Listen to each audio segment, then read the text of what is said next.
안녕하십니까? 반갑습니다. 여러분, 오늘부터는 가장 친숙하고 그렇지만 또 가장 또 어려울 수 있고 또 각자 절에서 이렇게 이제 신도님들 만나 뵙고 아니면 스님들끼리 말씀드려 보면 또 각자의 또 생각이 또 각자 너무 또 다른 것 같은 공성에 대해서 한번 몇 회에 걸쳐서 말씀을 나눠볼까 합니다. 공이라고 하는 것은 뭐 쉽지는 않습니다. 그래서 제가 금방 말씀드린 대로 그동안 좀 미뤄놓던 숙제 같다고 했는데 저도 뭐 지금 또 늘 공부하고 연구하고 있는 입장이기 때문에 저도 뭐 다 알지는 못합니다. 제가 아는 선에서 과연 이제 우리 불자님들께 너무나도 이제 친근한 우리 한국 불교에 있어서 너무나 자주 회자되는 이 공에 대해서 한번 말씀을 나눠보도록 하겠습니다. 이게 왜냐하면은 제가 왜 이게 쉽지 않다라고 말씀을 드렸냐면 특히 이제 대학원 수업을 하다 보면은 대학원에는 아무래도 이제 직장 생활 다 끝내시고 공부하시는 분들도 계시고 뭐 직장 생활 중에 또 이렇게 이제 또 불교 공부가 이제 하고 싶어서 오시는 분들도 많은데 각자의 이 공에 대한 또 이 학설이 다 나오십니다. 또 이게 대학원 수업에는 또 이제 또 우리 스님들도 이렇게 계시고 이러시니까 그러면은 각자의 이 공에 대한 이 확고부동한 공하지 않은 확고부동한 각자의 생각이 있으시다 보니까 공이 뭡니까 이제 이러면 공은 일단 말로 하면 안 됩니다. 말로 하면 큰일 납니다. 말로 해서 안 되는 게 이제 공이다 이제 이러십니다. 또 그리고 이제 하나도 공이요 둘도 공이요 또 이러십니다. 그래서 공이 뭔가요 이러면 그러한 생각을 가지는 것 자체가 공이 아닙니다. 또 이제 또 이러십니다. 또 대강 이제 이런 식으로 이제 공에 대한 또 이제 그 담론이 이렇게 또 형성되는 것 같아요. 그래서 이제 이게 이제 인도의 옛날 이제 문헌을 보면 공에 대해서는 이렇게 말씀을 하십니다라고 이제 제가 이렇게 말씀을 드리면 또 어떤 분들은 그것조차 이제 안 받아들이십니다. 그래서 제가 아니 그 옛날 그 위대한 그 학생들께서 이렇게 생각하신 게 이렇게 기록에 있습니다. 이러면 그거 아니다. 그렇게 말로 하면 공이 아니다. 그리고 책으로만 공부를 했기 때문에 불교를 잘 모른다. 이제 이러십니다. 물론 이제 그거는 인정합니다. 앞으로 계속 말씀드리겠지만 이 공이라고 하는 것은 우리 이제 그 이 대승불교뿐만 아니라 모든 불교 교리가 그렇듯이 수행에서 얻은 굉장히 어떤 그 직관적인 그런 어떤 그 체험 상태를 특히 대승불교에서 공이라고 하는 단어로 표현을 하면서 거기에 교리적인 어떤 그 사상적인 내용을 채워 넣은 거예요. 그러니까 불교를 이해할 때 반드시 수행 체험이 있어야 되는 겁니다. 그렇지 않으면 한계가 있을 수밖에 없습니다. 그런데 이제 전문 수행자가 아니고는 그게 어렵잖아요, 그죠? 그리고 지금 우리가 이 현대에는 우리가 이제 책을 통해서 아니면 또 이런 유튜브를 통해서 불교를 공부할 수가 있잖아요. 그러니까 이렇게 다양한 방법으로 우리가 공에 대해서 일단 좀 알고 또 수행도 들어가고 이러면 좋은데 무조건 야 그 책으로 배웠으니까 말이 안 돼. 이렇게는 물론 뭐 이렇게 말씀하시는 분들이 이제 잘 없으십니다만 그렇게 볼 문제가 이제 아니라는 거죠. 그러니까 자 예를 들어서 우리는 이제 부처님 말씀에 조금 이제 과장을 넣으면 부처님 말씀에 거의 이제 그 전부가 이제 공이라고까지 생각을 합니다. 그런데 여러분, 만약에 부처님께서 깨달음을 얻으시고 나서 우리 잘 알고 있잖아요. 이 심오한 그 깨달음을 이렇게 얘기를 했을 때 이게 눈이 밝지 못한 이들은 이것을 이해하지 못하고 오히려 오해할 수가 있으니까 나는 이 법을 살아지 말아야겠다. 부처님께서 처음에 그러셨잖아요, 그죠? 그런데 이제 그 여러 범천들의 어떤 그 간곡한 그 이제 그 요청을 받으시고 이제 마음을 돌리셔서 이제 법일설하신 게 우리 불교사에 있어서 최초로 어떤 그 연민이 발동되는 모습인 거는 뭐 다 알고 계실 텐데 그런데 그렇게 마음을 돌리셔서 설을 하신 부처님께서 허허 이 열의 뜻은 말로 할 수 없느니라 모두가 공이니라. 아이 부처님 공이 뭔데요? 허허 이놈아 그건 공이 아니다 이러시진 않으셨겠죠, 그죠? 아니 말로 설명할 수 없는 걸 부처님께서 왜 그걸 구태 그렇게 가르치려고 그러셨겠어요. 물론 뭐 다른 방법도 그래 있었겠지만 그죠? 그러니까 이 공이라고 하는 것은 물론 이제 그 불교 초기부터 그 어떤 그 의미는 있었지만 특히 우리나라나 중국에서 이제 주류가 된 대승불교의 시각이 굉장히 강하다라는 거예요. 그리고 또 하나는 제가 뭐 자주 말씀드렸습니다만 그렇게 해서 이제 중국으로 불교가 전해지고 그 중국 불교 안에서 또 선종이 우리나라에 들어와서 이제 주류가 됐잖아요, 지금. 그러다 보니까 분립 문자. 이 문자 책으로는 또 진실이 이제 전해질 수 없다. 설 수 없다. 그죠? 이게 우리 일반 불자님들한테 너무 강하게 자리 잡고 계세요. 그러니까 불교에 대해서 뭐 이렇게 이제 뭐 논리적으로 얘기한다 이러면은 허허 그거는 불교가 아니죠, 공이 아니죠, 이제 이런 이미지가 있는 게 아닌가 저는 또 이런 생각이 이제 듭니다. 만약에 이제 그렇게 추상적으로만 만약에 불교가 전해졌다면 금방 말씀드린 대로 부처님 당시부터 부처님께서 그렇게 해서는 법이 전해질 수가 없었겠죠, 그죠? 자 그러면 우리에게 공이라고 하는 이 단어가 또 너무 익숙한 이유 중에 하나는 우리 여러분들 이제 법회 때마다 늘 이제 그 암송하시는 반야심경 누구나 다 외우고 계시죠, 그죠? 그 반야심경에 보면 전부 공에 대한 얘기예요, 그죠? 색즉시공, 공즉시색, 그죠? 색불이공, 공불이색, 색즉시공, 공즉시색, 막 이렇게 다 뭐 온통 공에 대한 얘기가 많이 나옵니다. 즉 우리 자아를 구성하는 색수상행식 자아를 해체할 때 이 5가지 덩어리로 불교는 보잖아요. 색수상행식인데 이 색이 바로 공이고 공이 바로 색이고 그 다음에 나머지 수상행식도 그와 같다. 이제 이런 식으로 이제 반야심경에서 나오니까 우리가 절에 가서 법회 때나 뭘 할 때마다 중요한 이제 그 행사 때마다 반야심경을 외우다 보면 온통 공이야. 그러니까 불교는 공에서 시작해서 공으로 끝난다. 이제 이런 이미지가 굉장히 이제 강하게 자리 잡은 것 같아요. 그럼 여기 지금 이제 이 반야심경의 내용을 조금 더 보시면 뭐 그 전에도 한번 제가 말씀드렸지만 또 뭐가 있어요. 무고진멸도, 무지영무득도 이렇게 나가요.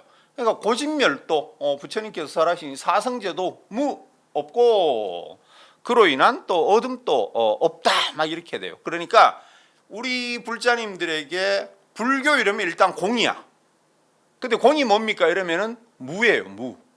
이것도 없고 저것도 아니고 뭐 더러운 것도 아니고 깨끗한 것도 아니고 그러다 보니까 말로 해서도 안 되고 막 이제 이런 어떤 그 논리 구조가 이런 알고리즘이 만들어지는 거 아닌가 이제 이런 생각이 듭니다. 자 그런데 금방 말씀드린 대로 이 공이라고 하는 것은 특히 불교 전체 불교 중에서도 대승불교에서 이제 두드러진 특징이긴 한데요. 이 대승불교 안에서도 공을 다 이렇게 해석을 했느냐? 그렇지가 않습니다. 공을 대하는 태도, 공을 해석하는 것, 뭐 비유를 하자면 공에 대한 비유를 요만큼 넣을 것인가, 이만큼 넣을 것인가, 모든 걸 공으로 넣을 것인가 다 다릅니다. 같은 대승불교 아니라고 하더라도.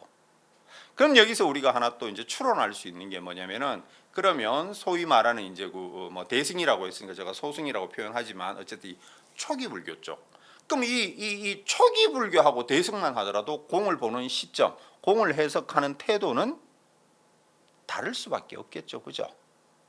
그런 것들이 이제 뒤에 훗날 대승불교의 논사들이 공을 갖다가 어떻게 해석을 할 것인가에 대한 큰 과제를 이제 남겨주게 되는 겁니다.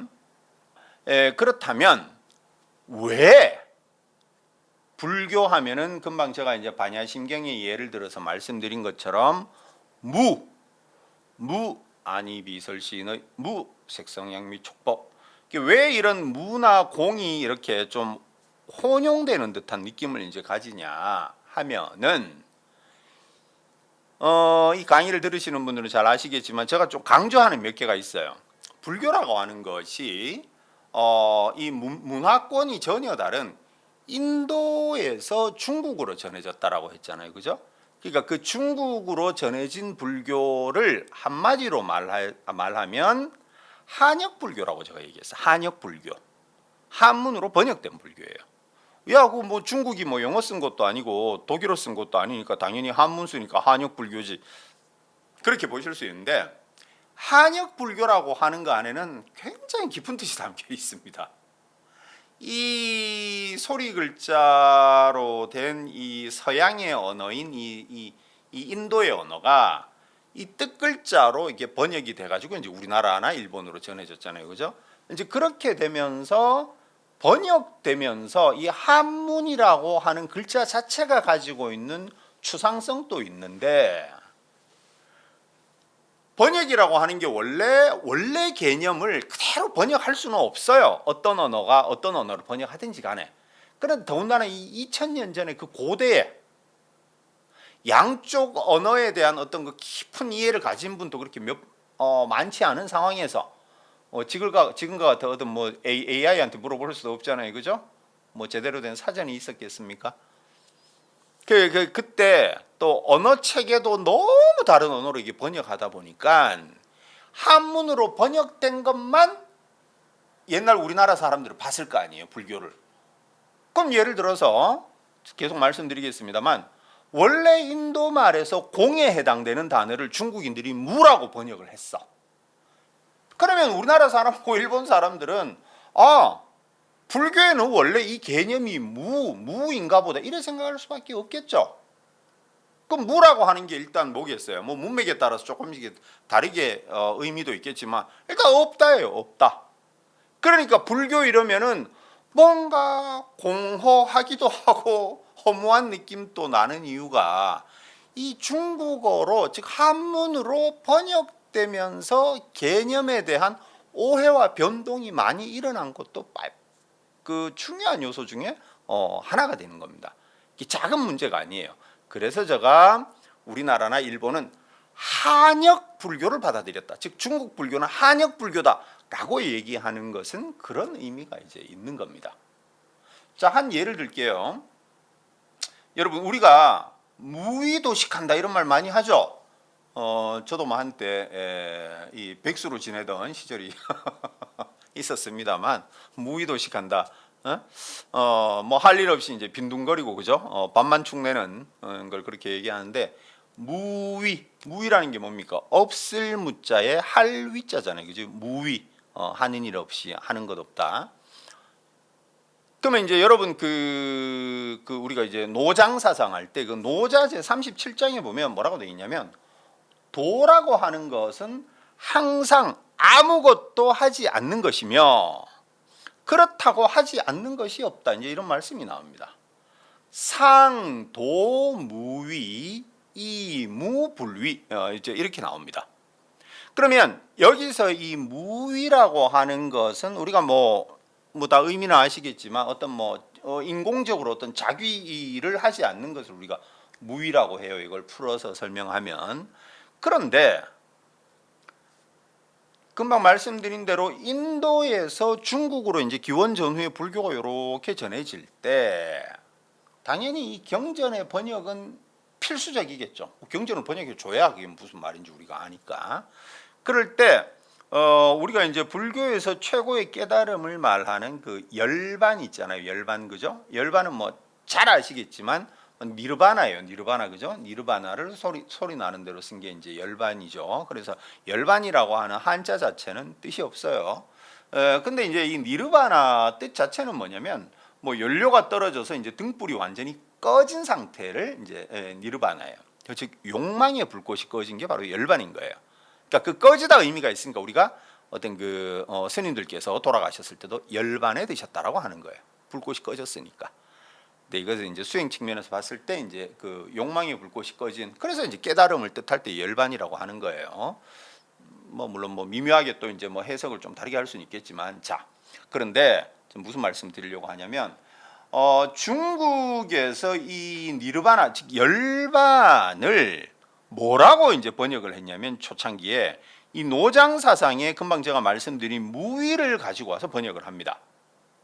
그러니까 엄밀히 말하면 뭐 불꽃이 꺼졌다라는 의미에서 없을 무자는 뭐 그럭저럭 뭐 저 열반의 의미에 맞을 수는 있겠지만 무의라고 하는 그 단어 자체가 니르바나 열반에 맞지는 않습니다, 그게. 그런데 그 당시 번역가들은 아니 저 서역 저 인도에서 온 그 이 종교의 개념도 전부 생소한데 뭘 또 번역을 하기는 해야 돼. 그러면 이 중국 사람들한테 너무나 생소한 단어로 번역하면 그 번역의 의미가 있겠어요? 번역을 해도 뜻을 모르는 단어를 만약에 번역을 해버리면 그럼 의미가 없겠죠. 그러니까 중국인들한테 익숙한 개념 중에 하나로 그 노장 사상의 무위를 가지고 오는 겁니다. 그러니까 무위와 이 노장 사상에 있는 이 무위와 비슷한 것 정도로 생각하자 인 거지만, 근데 이제 이게 퍼지면서 뭐뭐와 같은 것으로 생각하자 이런 건 다 사라지겠죠. 그냥 무위가 열반이 되는 거예요, 그냥. 그러니까 우리 머릿속에는 불교의 최고 깨달음을 뜻하는 열반에도 이 없을 무자가 들어가 버려요. 제가 이 말씀 공에 대한 말씀을 드리면서 이 말씀 드린 이유가 우리들에게 있는 공에 대한 어떤 추상성이 어디서 기원하는가를 제가 말씀드리기 위한 겁니다. 중요한 말씀입니다. 그래서 그래서 무위 이게 그냥 불교의 깨달음을 뜻하는 열반인갑다 이제 이래 돼 버리는 거예요. 그러니까 열반이라면 뭔가 깨달음이지. 한 걸음 더 들어가 보면 뭔가 뭐 아무것도 하지 않는 뭐 없는 뭐 이런 이미지하고 이제 혼용이 돼 버리는 겁니다. 어때요? 여러분들이 생각하시는 어떤 그 불교가 일반적으로 가지고 있는 이미지하고 좀 비슷하지 않나요? 좀 전에 말씀드린 반야심경에 뭐 없을 무자라든가 공이라든가 이 지금 열반의 무위라든가 이 비슷비슷한 거예요, 그죠? 자, 또 하나는 제가 언제 한번 또 말씀드렸죠. 여러분들 옛날에 우리 저기 이제 그 드라마 주제곡으로 나왔던 그 김국환 씨의 타타타라고 하는 노래가 있어요, 그죠? 찾아보시면 타타타 이래 나오는데 뭐 이제 따타따라고 하는데 따타따 이 타타타의 타타는 무슨 말이냐면 우리가 이제 부처님을 부를 때 열애라고도 부르죠. 열애. 그럴 여자에 올레자를 써 열애 이러잖아요, 그죠? 그 그럴 여자에 해당하는 게 이 타타타의 앞부분 타타예요. 타타. 타타. 그래서 이 타타는 그럴 여자를 쓰니까 그러니까 뭐뭐와 같은 뭐 그러한 뭐 이런 뜻이 되는 거예요. 그다음 마지막에 이제 타타타의 마지막 이 따는 이제 그 추상명사를 만드는 말이거든요. 이제 인도 말에서 그러니까 이제 이 타타타를 우리말로 번역을 하면 있는 그대로인 것 이렇게 되는 거예요. 그 마지막 타가 이제 추상명사를 만드니까 있는 그대로의 것, 있는 그대로의 성질. 자, 이건 저도 이제 몇 번 말씀드렸어요. 이제 있는 그대로라고 하면 이제 무슨 뜻이 됩니까? 온갖 망상을 벗어난 실상 그대로를 뜻하는 거예요. 굉장히 불교 철학의 진수를 나타내는 말이 타타입니다. 열애의 그 그럴 여자가 그냥 한문으로 우리가 그럴려 이렇게만 봐서는 그 뜻을 우리가 추론하기가 어려운데, 그래서 저는 뭐 개인적으로 굉장히 이게 좋아하는 그런 단어예요. 그래서 이건 불교에서는 바로 깨달음을 뜻하는 거예요. 이제 타타타라고 하는 것을. 그래서 이 타타타를 불교에서는 어떻게 번역을 했냐면 한자로 참진자를 써서 진여 이렇게 번역을 한 거예요. 그럴 여자 그 넣어서 이제 진여 이렇게 한 거예요. 그러니까 불교의 진리 그 자체인 거예요. 진여. 여러분들 이거 많이 들어보셨을 거예요. 우리가 불교에서 이 그럴 여자가 그래서 왜 중요하냐면은 우리가 이제 그 열애라는 단어에도 이 그럴 여자가 들어가 있고, 그 다음에 이제 그 우리가 왜 덕 높은 스님들 뭐라 그래요? 아주 저분 여여하시다 이렇게 얘기하죠, 그죠? 그러니까 그 이 여라고 하는 게 중요한 말입니다. 그런데 제가 이제 이것도 한번 말씀드렸지만 이 진여, 진여 우리가 뭐 진여 법성 뭐 그러고 막 이런 말 많이 쓰잖아요. 절에 가면, 그죠? 그런데 이 진여를 중국인들이 또 중국으로 번역될 때 또 어떻게 처음 번역이 됐냐면 뭐 말씀드렸지만 본무라고 번역을 합니다. 본무. 본래 없다. 본무 이렇게 번역을 해요. 그러니까 본무라고 하는 용어 자체가 노장사상의 용어는 아니지만 이 무라고 하는 건 제가 이제 금방 무위에서도 말씀드렸듯이 이 노장사상적인 영향이 굉장히 큰 겁니다. 그래서 이제 이 중국으로 번역된 불교를 받아들인 우리들에게, 이 동아시아 불교도들에게 있어서 불교의 이미지는 이 노장사상의 무하고 굉장한 이제 착시를 불러일으킬 거예요. 그러니까 솔직히 공 이러면은 전부 없다 생각도 가지고 계시잖아요. 그게 다 이런 이유가 이제 있는 겁니다. 그리고 뭐 다음 시간에도 계속 제가 이제 이어서 자세하게 이제 말씀드리겠지만 이 공사상을 논리적으로 이제 설명하려고 했던 것이 바로 우리가 용수보살님이라고 그랬잖아요. 그죠? 용수보살님. 그 이 용수보살님께서 쓰신 이제 이 중론에 보면 그 이제 뭐라고 그러시냐면 그 유명한 공가중이라고 하는 그 말이 나오죠. 그죠? 공가중. 이건 뭐 다시 제가 자세하게 설명드리겠습니다만 그 공은 즉 공가중, 공이라고 하는 것은 우리가 왜 가계약하다 이럴 때 가짜예요. 일시적인. 그러니까 일시적인 것이며 그것이 실은 중도다 이런 거예요. 공가중 이렇게.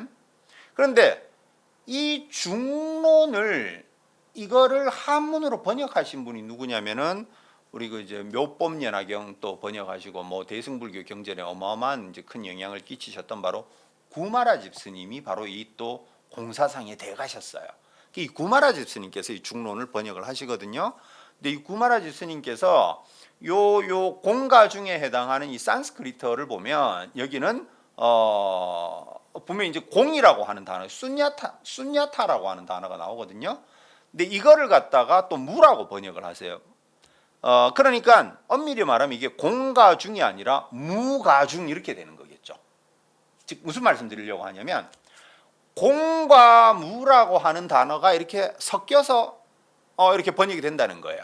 그러니까 더더욱 우리들에게 공이라고 하는 개념은 없다 하고 이게 착 같이 달라붙어 가지고 이제 퍼지게 된 거예요.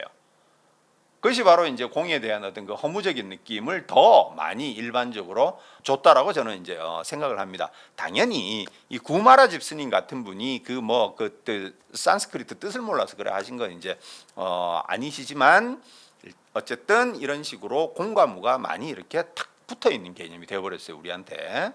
자, 그래서 이 공에 대한 그 이제 강의를 통해 가지고 이런 식으로 우리가 문헌에 있었던 내용, 제 혼자 생각이 아니고요. 이거는 제가 그냥 세상 공하니까 공술의 공수건이라 마음 비웁시다, 욕심 버립시다. 제가 이런 말씀드리고자 하는 게 아니고요. 제가 뭐 그 정도로 인생을 아는 것도 아니고 이렇게 텍스트 불교 문헌에서 그리고 인도나 티벳의 옛날 스님들께서는 어떤 식으로 공을 이해하셨는지 그런 것을 중심적으로 제가 말씀을 드릴 겁니다. 자, 말씀드린 대로 이 산스크리트어로 이제 공이라고 하는 것은 이제 뭐 많이 다들 아시겠지만 이제 순야라고 해요. 순야, 그죠? 근데 이 순야에 해당하는 그 원어를 보면 그것은 이제 뭔가 부풀어 오른다 이제 이런 뜻이 있어요. 부풀어 오르는 건 뭐예요? 우리가 풍선이 이렇게 부풀어 오르면 그 중간에 이렇게 비어 있잖아요. 물론 뭐 그 공기가 들어 있겠지만 시각적으로 봤을 때, 그죠? 이게 그렇기 때문에 여기에서 이제 이 순야라고 하는 단어가 이제 나오는 겁니다. 그래서 고대 인도 의학 서적에서도 보면 어딘가 이제 그 병적으로 부풀어 오르는 걸 바로 이제 이 순나라고 하는 단어를 써가지고 표현하기도 합니다. 그래서 이것이 이제 훗날 이제 허공, 결여됨 뭐 이런 의미로 이제 쓰이는 거예요. 그래서 바로 이제 인도 고대 사상의 어떤 시작이라고 할 수 있는 바로 그 이제 리그베다, 베다 경전에서도 요 단어가 어떤 부풀어 오름, 텅빔, 즉 empty의 의미로 이제 쓰이게 되는 겁니다. 또 하나 우리가 이제 이 순야를 얘기할 때 빼놓을 수 없는 것이 바로 인도의 그 제로 개념이에요. 숫자 제로. 여러분 다 아시죠? 우리가 아라비아 숫자 이러는데 요즘에 이제 아라비아 숫자라고 안 부르고 뭐라고 불러요? 인도 아라비아 숫자라고 불러요. 지금 여러분 이거 보시면 아시겠지만 고대 인도의 이 숫자가 지금 우리가 쓰는 아라비아 숫자하고 되게 닮았죠? 여러분 지도를 보시면 인도가 이렇게 삼각형으로 뾰족하게 나왔고 그 서쪽에 조금만 가면 그 이제 그 사우디아라비아 아라비아 반도잖아요. 굉장히 가까워요, 그 두 개가. 그러니까 옛날에 그 인도에서 여러분 불교가 나서 이렇게 히말라야 산맥을 돌아서 저 중앙아시아 그 아프가니스탄 뭐 파키스탄 아프가니스탄 돌아서 그 이렇게 중국으로 들어간 게 사실은 여러분 아라비아 반도로 인도 문화가 전해진 것보다 더 어려운 일이에요. 그게 사실은. 우리가 지금 중국으로 불교가 전해져서 우리가 이제 한문으로 워낙 익숙해서 그런 거지. 이 인도 불교가 중국으로 전해졌다라고 하는 것은 그 문화적인 어떤 그 이질감도 어마어마하게 큰 곳이고 두 곳이 지리적으로도 그것이 대단히 어려운 일이에요, 사실은. 그러니까 이 인도 불교가 중국으로 전해졌다라고 하는 것은 문명사적으로도 세계사적으로 그 유일한 일입니다. 이게 매우 이질적인 문화 사이에서 어떤 그 종교가 이렇게 전해져서 자리 잡게 된 거는. 그래서 이제 불교의 인도 불교의 중국 전파는 그런 의미가 여러분 있습니다. 그래서 이 아라비아하고 이 고대 인도인들은 꼭 가까우니까 무역이나 이제 왕래가 잦았어요. 그러다 보니까 인도에서 쓰던 숫자가 이제 들어가서 이걸 이제 아라비아에는 당연히 이제 유럽 사람들이 또 왔다 갔다 하니까 유럽으로 전해진 거예요. 여러분 그 우리가 이제 시계 이렇게 보면 그 로마 숫자 이제 우리가 있잖아요, 그죠? 우리가 뭐 논문 쓸 때도 그렇고 뭐 로마 숫자 이렇게 쓰는데 그 로마 숫자에는 어떤 그 자릿수 개념이 없잖아요. 근데 아라비아 숫자 즉 인도 아라비아 숫자 이 여기에서는 그게 있잖아요. 그게 다로 이제 십진법적으로 이제 계산하는 이런 게 있어서 그런 건데 바로 이 영 개념이 바로 이 숫냐예요, 바로. 그래서 그러한 그 영이라고 하는 개념을 철학적으로 발달시킨 것이 바로 이 불교 철학에 있어서 공사상이 되는 겁니다. 그러니까 이러한 어떤 그 추상적인 어떤 그 제로 개념을 이게 철학적으로 이렇게 해서 이제 그 종교 교리로까지 발전을 시킨 인도 불교도들 참 대단하다는 생각이 듭니다. 그래서 이러한 어떤 그 공에 대한 의미가 모든 존재에는 어떤 그 자체로서 실체적인 어떤 그 어떤 그 성질이 없다라고 하는 것으로 부처님 말씀을 강조하려고 했던 게 바로 대승불교도들이에요. 그래서 대승불교도들은 바로 자신들을 이 공성론자다 이제 이렇게 자임하게 되는 것입니다. 즉 존재는 그 자체의 특성이 결여되어 있다, 비어 있다 이런 의미에서 이제 공의 의미를 가지게 되는 것이고 그것을 아주 압축해서 짧게 경전의 형태로 되어 있는 것이 바로 제가 아까 말씀드린 반야심경이 되는 겁니다. 그래서 우리가 늘 반야심경을 이제 그 암송하고 공이다 하는 것은 그냥 우리가 일상생활에 이제 대비해봐도 지금 내가 보고 있는 나의 어떤 그 마음을 불러일으키는 집착을 불러일으키는 모든 것들을 그 분노에 대한 그 자성 자체가 그 특성 자체가 없다, 텅 비어 있다라고 일단 자각을 하는 거하고 못하는 거하고는 또 다른 문제잖아요. 그렇게 해서 모든 어떤 그 사물을 갖다가 존재를 갖다가 바라보라라는 의미에서 그 우리가 반야심경을 계속 독송하고 하는 겁니다. 물론 말로만 해서는 쉽지는 않겠죠. 수행이 물론 뒤따라야 되지만 이제 그것도 계속 이제 말씀을 드릴 텐데요. 그러면 이게 대승불교에 있어서 이 이제 공이라고 하는 것이 이제 두드러지게 이제 나타나게 되는데 그러면 대승불교보다 이 앞에 있었던 이 니까야 초기 불교 경전에서 그러면 공은 없다가 갑자기 그 대승불교에서 뚝 떨어졌느냐? 그렇지는 않습니다. 여러분 잘 아시겠지만 니까야라고 하는 것은 그 자체도 워낙 방대하잖아요. 니까야도 그죠? 그렇기 때문에 이 니까야 안에서는 부처님 말씀이 다양하게 나오죠. 그런데 그 다양한 말씀이 있기 때문에 그 안에서는 부처님께서 이렇게 반야심경처럼 공만을 설하지는 않으시는 거겠죠, 그죠? 여러 모든 것을 말씀하시니까 여기는 공만 있는 게 아니에요. 그래서 여기에 있는 공적인 요소를 떼어내서 발전시키게 대승불교인 거고, 물론 대승불교 안에서도 그 공에 대한 이제 함량 조절을 이제 각 학파가 이제 또 하게 되는 거죠, 그죠? 그러니까 이 니까야 안에서는 뭐 공만 전부 말씀하시지는 않지만 당연히 여기에는 이제 공에 대한 말씀이 있으십니다. 그래서 초기 경전에서 이 공이라고 하는 것은 역시 부처님께서 처음에 설하신 뭐가 있어요? 중요한 금방 말씀드린 어떤 그 무아와 무상을 설하시는 거하고 굉장히 큰 관련이 있습니다.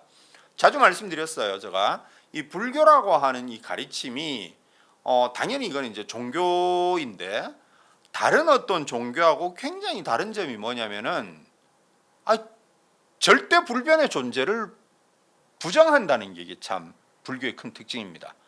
근데 제가 지난번에 이제 이걸 보시고 어떤 분이 이렇게 하셨더라고요. 그러니까 신은 없는 거죠. 이제 이렇게 또 댓글을 다셨는데 그 댓글 다신 분 지금 보고 계시죠? 그 보고 계시면 댓글에 잘 봤습니다. 이거 한 말씀 써주십시오. 예. 신은 없는 거죠. 이제 이렇게 하시더라고요. 신은 있습니다. 그러니까 불교에서 신을 부정하는 게 아니에요. 제가 드리는 말씀 뭐냐면 절대적인 존재로서 이 우주를 창조하는 어떤 그 절대적인 근원으로서의 그런 신 존재를 부정하는 겁니다. 불교는. 우리가 절에 당장 이렇게 가도 여러분 우리 제일 중앙에 이제 본존불께 참배 드리고 그다음에 협시보살님들께도 이제 참배 드리고 신중전 계시잖아요. 신중전 또 그리고 모시잖아요. 그죠? 신을 인정합니다. 불교도. 단 이게 중요해요. 다른 종교에서는 뭐 또 이렇게도 얘기해요. 불교도 야 너희들 그래봐야 그 인간이 만든 가르침 아니냐. 저 시달타 그 인간이 만든 거 아니야. 그 소크라테스, 플라톤처럼 공자님처럼 그 인간이 만든 가르침이잖아. 근데 우리는 이 우주를 창조하신 신이 만든 가르침이야. 이제 뭐 이러시잖아요. 그죠? 그거는 신을 보는 관점이 달라서 그래요. 불교에서는 신을 인정해요. 단 그런 초월자를 인정하지 않는 거예요. 신도 부처님보다 아래인 거예요. 왜? 신도 깨달음을 얻지 못한 존재인 거예요. 불교에서는 깨달음을 얻었냐 못 얻느냐가 중요한 거예요.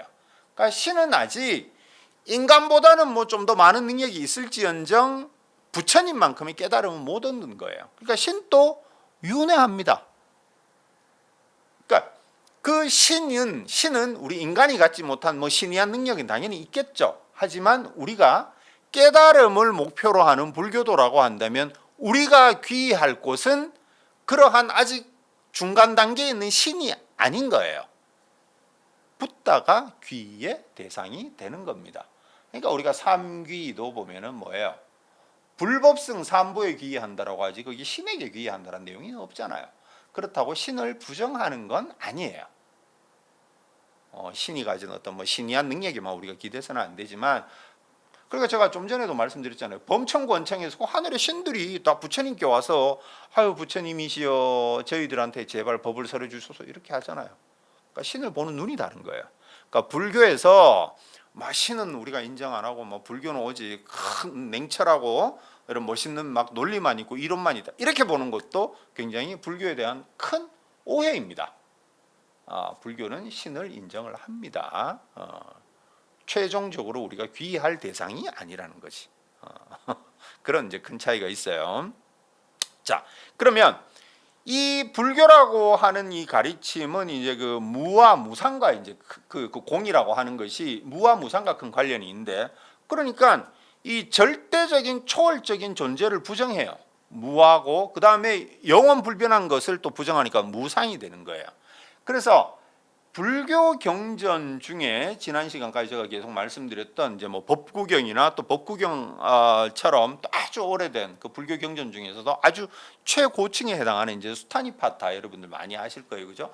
그 수타니파타의 피안으로 가는 길이라고 하는 품이 있어요. 피안으로 가는 길의 품, 거기에 보면 이 도닦아라고 하는 이제 수행자가 부처님께 세존이시여 자비를 베풀어 주셔서 열반의 이치를 설하여 주시옵소서 이렇게 이제 말씀을 하십니다. 그러면서 뭐라 그러시냐면 저는 마치 이 허공과 같이 평화롭고 안온하게 이 세상에서 고요히 집착 없이 행하며 살아가겠습니다. 이렇게 얘기를 하세요.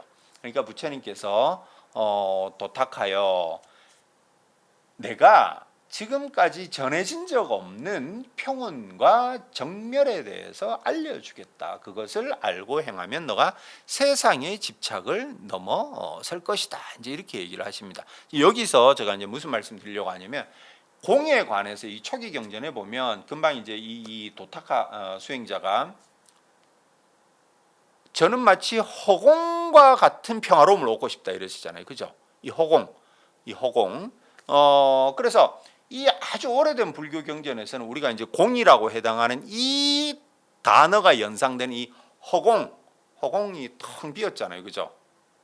물론 뭐 그 안에 공기가 가득 들어 있지만, 그래서 이 허공의 이미지가 이제 공에 대한 아주 오래된 그 이미지로 이제 나타나는 거예요.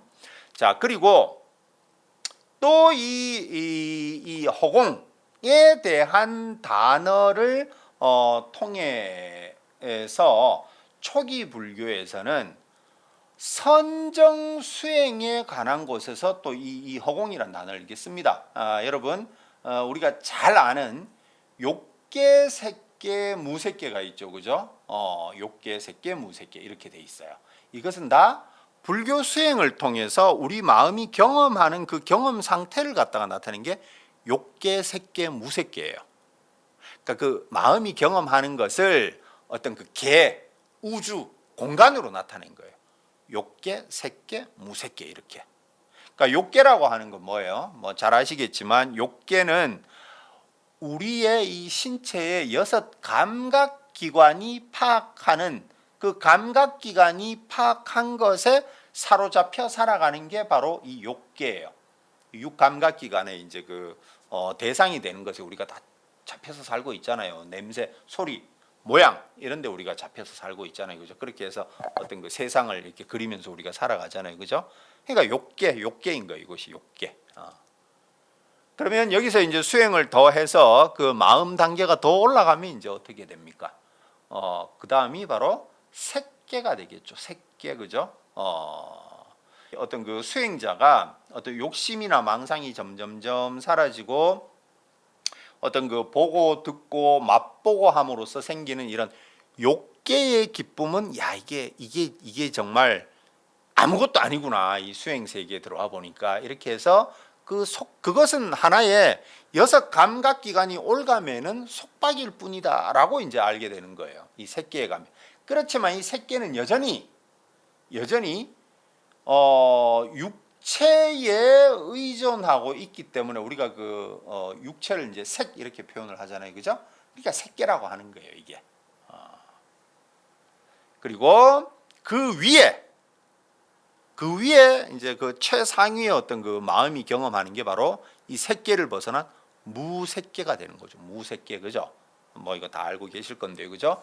근데 이 무색계에서 또 이제 마음이 경험하는 어떤 그것의 첫 번째가 바로 이게 여러분 뭡니까? 바로 그 여러분 잘 아시겠지만 사무색정 중에 제일 첫 번째 나오는 게 바로 공무변처가 나오죠. 공무변처, 그 다음에 식무변처, 그 다음에 무소유처, 비상비비상처 이렇게 올라가잖아요. 그죠? 그래서 그 공무변처 할 때 그 이 공도 바로 뭐예요?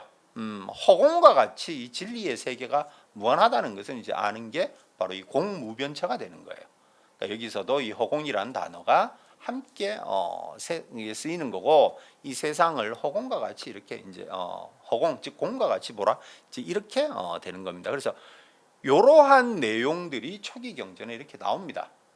자, 그럼 이런 걸 보면 여러분, 불교의 이론이라고 하는 것은 단순히 머릿속에 어떤 그 일반 다른 철학자들처럼 사변의 결과물로 나오는 게 아닌 거예요. 이것은 불교 경전에 보면 여러분 뭐 서방정토 얘기 나오고, 그 다음에 뭐 과거 수많은 그 이제 세월이 나오고, 많은 그 과거 부처님들이 나오시고, 그 다음에 막 혼통 뭐 그런 얘기들 나오잖아요. 그죠? 무병광대한 우주에 대해 얘기가 나오고, 이런 것은 하나의 어떤 그 레토릭으로서 이제 그 이용을 한 것인데, 이걸 가지고 이게 야 진짜냐 가짜냐, 이게 나 진짜가 아니면 뭐 불교 안 믿겠다, 그건 매우 의미가 없어요. 왜냐?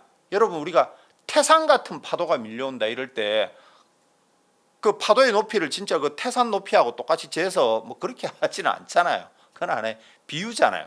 그러면 이러한 비유가 왜 타당성이 있냐라고 했을 때 바로 제가 금방 욕계색계 무색계 뭐 공무변체 이렇게 얘기한 것처럼 불교라고 하는 것은 수행을 통해서 내 의식이 직접 경험한 것을 바탕으로 써놓은 것이 불교 경전인 거예요.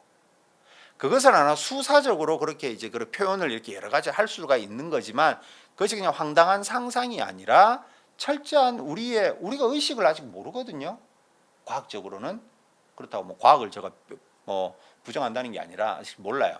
근데 불교에서는 아주 깊은 이 수행 속에서 우리의 의식이 어떤 식으로 움직이는지 그리고 우리의 의식 마음이 무엇을 경험하고 그 경험에 따라서 우리가 지금 알고 있는 기쁨과 즐거움이라고 하는 것, 욕망이라고 하는 것이 얼마나 부질없는 것이라고 하는 것을 이론이 아닌 경험 수행을 통해서 뼛속 깊이 알게 하는 게 바로 불교인 겁니다. 그래 되니까 행동이 이제 그 다음부터 깊은 깨달음을 얻고 나면 행동이 이제 그때부터 달라지는 거죠. 우리 삶이라고 하는 것이. 자, 그게 바로 이제 불교인 거예요. 그래서 불교라고 하는 것은 우리 어떤 그 의식이 구체적으로 무엇을 경험할 수 있는가에 대해서 구체적인 가이드를 나타내는 게 바로 불교고 이게 다른 종교와 큰 차이가 된다는 겁니다. 자, 오늘은 이제 그 공예에 대한 우리가 일반적으로 가지고 있는 그 이미지들 그리고 이제 초기 경전에서 공이라고 하는 것이 또 어떤 식으로 이렇게 이제 표현이 되어 왔는가 이런 걸 이제 수행하고 그 다음에 이제 그 초기니까 저 수타니파타에서 어떤 식으로 표현되어 있는가를 중심으로 말씀을 드렸습니다. 이제 다음 시간에는 좀 더 그 얘기를 또 이제 하면서 또 공에 대한 얘기를 좀 깊게 들어가도록 하겠습니다. 오늘 또 감사합니다.